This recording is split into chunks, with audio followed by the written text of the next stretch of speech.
Olá, aqui é Alexandre Figueiredo, estamos em mais uma edição do TV Linhaça. Pedimos para que vocês se inscrevam no nosso canal, apertem o sininho para receber as notificações e ajudem a divulgar, de certa forma, o nosso trabalho.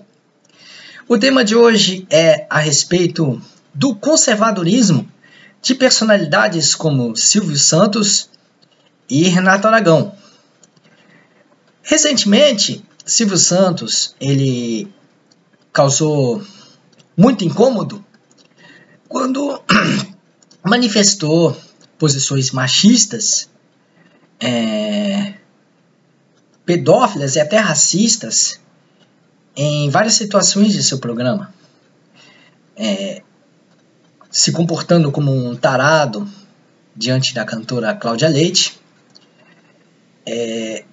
exibindo uma menina de 8 anos usando maiô, fazendo perguntas maliciosas para uma outra criancinha, uma outra menininha, e preterindo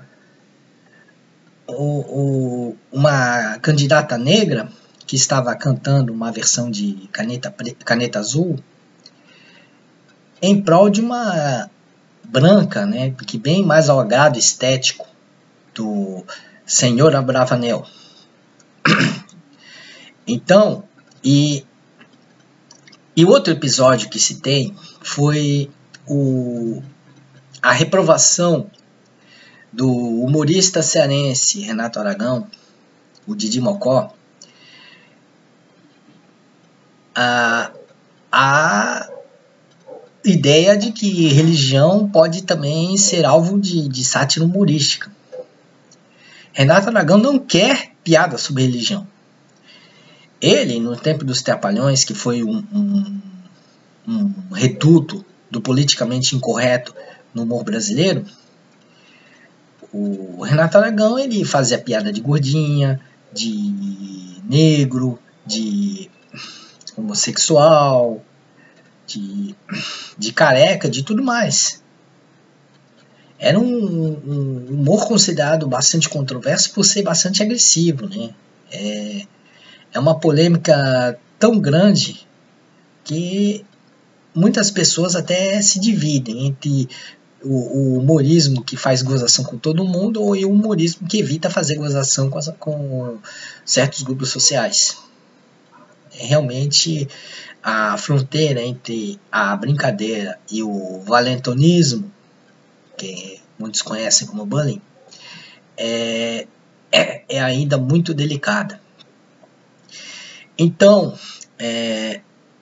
as figuras como Silvio Santos e Renato Aragão também se mostram, em verdade, bastante conservadoras.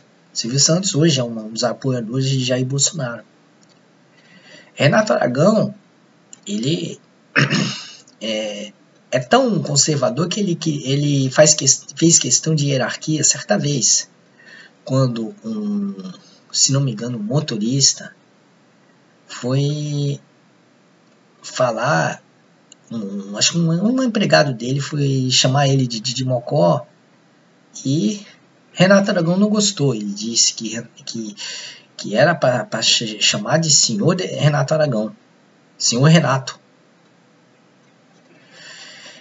As pessoas se surpreendem, ficam chocadas com o conservadorismo não só de Silvio Santos e Renato Aragão, como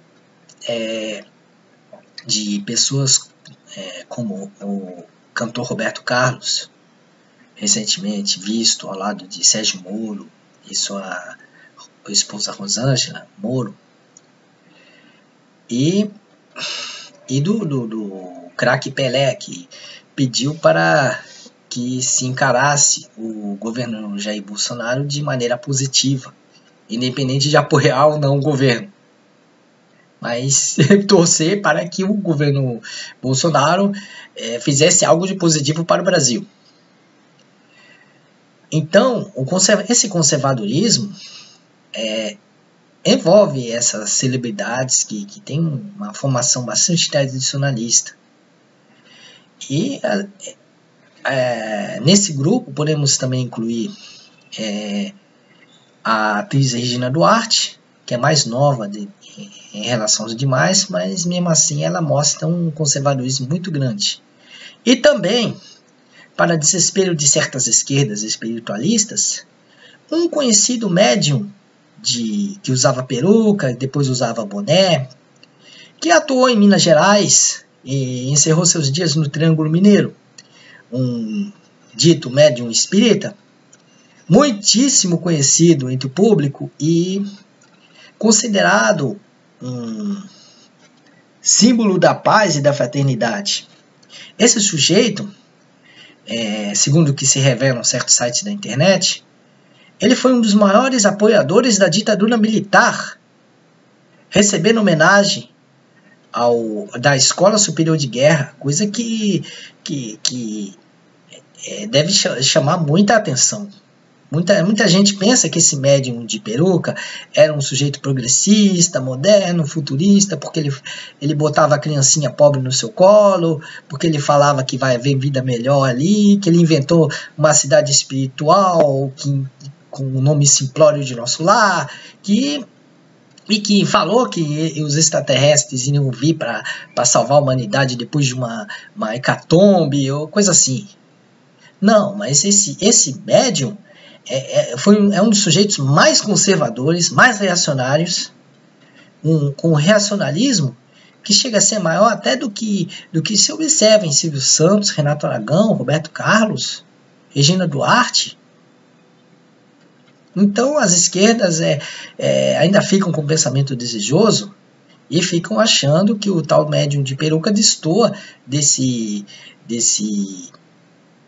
cenário, desse contexto direitista, quando ele na verdade é o maior e o mais convicto deles. E a Escola Superior de Guerra não iria homenageá-lo por acaso, nem por conta-gosto, nem por conveniência alguma. Se homenageou porque esse médium colaborou, sim, com a ditadura militar, com uma convicção de fazer inveja ao comando de caças comunistas. Então, o conservadorismo, dentro desse círculo de pessoas famosas, principalmente que fizeram sucesso nos anos 70, ele é uma realidade que tem que ser conhecida. São pessoas que, apesar de serem populares, têm esse aspecto um tanto obscuro de defender ideias conservadoras, porque eles são o fruto dessa sociedade conservadora que no fundo continua existindo no Brasil. E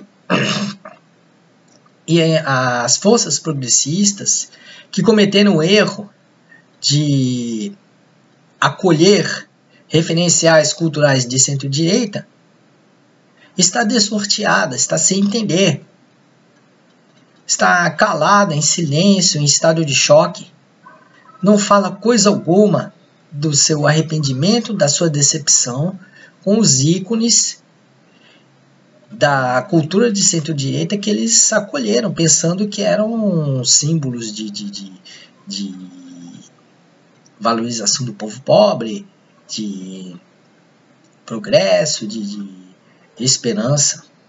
Até porque, no caso do médium de peruca, era muito estranho dar a ele o status de progressista. Por quê? Porque ele defendia o tempo todo nas suas obras que a pessoa teria que ter servidão, que só viveria a encarnação presente para servir, mas servir no sentido da servidão, da escravidão, de exercer atividades difíceis, de servir algozes, de servir a gente abusiva. E esperar que a vida futura, a vida melhor, o que as esquerdas não perceberam, a vida melhor era deixada para depois, em outra encarnação, ou depois da morte, ou coisa parecida. E aí vem as esquerdas paz e bem, vir com fantasias que não cabem na realidade. Temos que tomar muito cuidado, porque a sociedade brasileira conservadora ela retomou o protagonismo por causa da debilidade, da complacência e até de um certo coração mole das esquerdas. E as esquerdas hoje estão sendo criticadas até dentro da própria esquerda por causa das suas debilidades, porque elas se deixaram perder. Elas se deixaram perder. E aí vemos que o conservadorismo sociocultural é muito grande. E, claro, temos cantores, atores, apresentadores de TV, médiuns espíritas, craques de futebol, que manifestam um conservadorismo doentio, extremo, radical, e as pessoas não sabem. As pessoas ficam aí com cara de tacho, sem saber porquê, quando na verdade se vê que essas personalidades são ultraconservadoras porque viveram numa sociedade ultraconservadora, tiveram essa formação, e para elas é bem mais agradável ser um reacionário do que bancar o progressista tardio, como o pensamento desejoso de certas pessoas quer forjar em vão. Porque para cada esforço de pensamento desejoso vem uma decepção cada vez pior. E isso revela o quanto as esquerdas gostavam muito do Silvio, gostavam muito do Renato, gostavam muito do Roberto, pegaram carona na intelectualidade bacana, que quando ela tentou pegar a carreira de Roberto de uma maneira indiscriminada, aleatória, no qual valia até faixas como Caminhoneiro e Amor Perfeito, que são de uma fase bem menos inspirada do cantor capixaba. E então, quando nessa época o Roberto ele era visto como modernizador musical, só que as esquerdas acabaram também descartando, porque a própria intelectualidade bacana, vendo que o seu guru Paulo César de Araújo teve um problema famosíssimo com a biografia de Roberto Carlos. Então, é verdade que Roberto foi deixado fora desse imaginário, mas é difícil descartar um conservador, as esquerdas assinarem embaixo aos paradigmas culturais lançados pelo próprio Silvio Santos. Até hoje, as feministas de esquerda tentam vender, uma parte delas, uma parcela dessas feministas de esquerda no Brasil, tentam vender as mulheres objeto como se fosse um novo tipo de feminismo popular. Mas ainda há muita coisa que as esquerdas precisam aprender. Muitos erros ainda. E aí vão quebrando, vão se decepcionando. Esquecem que, por exemplo, a Mulher Melão apoiou a Operação Lava Jato. Então, as esquerdas precisam perceber que a cultura também precisa de um contraponto. Não dá para as esquerdas ficarem assinando embaixo a paradigmas culturais de centro-direita, e aí elas esbarram sempre com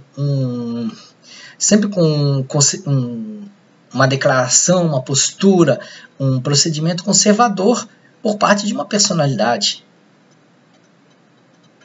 Vão ver o arquivo do programa da TV Tupi com aquele médium de peruca, que naquela época ainda não usava peruca. Ele estava defendendo a ditadura ali para milhões e milhões de telespectadores, e vão se decepcionar.